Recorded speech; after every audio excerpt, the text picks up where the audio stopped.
Nagpanugyan ang Task Force on Moral Values Formation sa publiko nga maghalong subong nga holiday season, ilabi na sa mga ginabaklan sang mga pagkaon. Sa interview sang Bomba Radio kay Mr. Nestor Canong, head sang Task Force on Moral Values Formation, ginpahayag sini nga ginomonitor gid nila ang mga establishmento nga nagabaligya sang pagkaon para malikawan ang mga makalalaton nga mga sakit.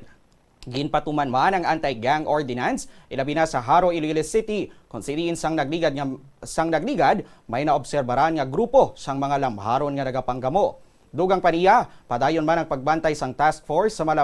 mga balay ilimnan agud malikawan ang kinagamo kag masiguro ang seguridad subong nga holiday season. Ginhigyo man sang task force sang kooperasyon sa publiko sa pagsunod sang layi kag mga ordinansa agud malikawan ang bisan ano nga problema kag magkapabilin ang malinong kag luwas nga selebrasyon sang holiday. Ang aton subong kapulisan sa paghatag man direktiba ni Mayor Rai sa Trenyas kag mismo ni Colonel Ligada nga